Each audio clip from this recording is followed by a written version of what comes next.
Welcome to Podcasting for Solopreneurs and FAQ Friday, where I answer a podcasting question in 5 minutes or less. Today's question is there a good enough free hosting platform? This question comes from an anonymous listener. Hey there, thanks so much for being a fan of the show. And they go on to say that they were going to revive their podcast, but see that Buzzsprout is now $19 a month, and they're wondering if there are any other good enough, simple alternatives for a lower price point or that are free. And so first, I just want to start by clarifying, because I did do an episode relatively recently that stated that Buzzsprout was $12 a month. And while hopefully you know that the caveat is the pricing is whatever it is at the time I'm recording the episode and not necessarily current to when you are listening to it, I actually did get this wrong. And that is because Buzzsprout did not increase the pricing for current customers.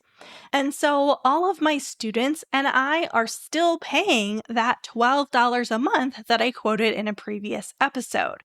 And so I just have to say shout out to Buzzsprout for doing that. I think that's super awesome that they grandfathered their current clients into the old pricing and didn't give us an increase. That is really, really awesome customer service, in my opinion. But anyway, yes, for new people signing up, it is now, at the time of this recording, $19 a month.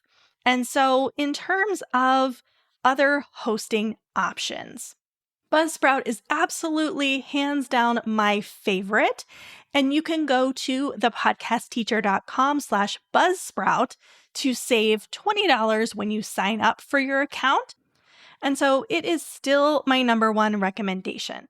However, if that's a stretch for the budget right now, there are alternative options out there. RSS.com, Red Circle, and Spotify for Creators are a few free hosting platforms that I am aware of. I don't have any recent personal experience with any of them to give you an in-depth review.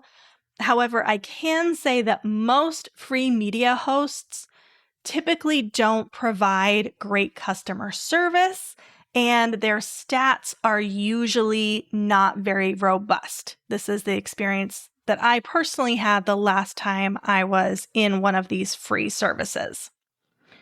There are a ton of podcast hosting platforms out there. In addition to Buzzsprout, one of my other favorites is Captivate, but the pricing is about the same there. There's also Libsyn and Blueberry, and I could go on for 20 minutes and list all of the hosting platforms. So there are lots of options. It really just comes down to what is, quote unquote, good enough for you. Are you willing to deal with potentially poor customer service or a lack of analytics for your podcast in exchange for getting it for free? For some people, the answer to that might be yes, and for others, the answer might be no. So take a look and see what is the best fit for you right now, but there are plenty of options out there. If you have a podcasting question, click the Send Me Your Question link in the episode description, and I'll answer it in an upcoming episode. Until next time, happy podcasting!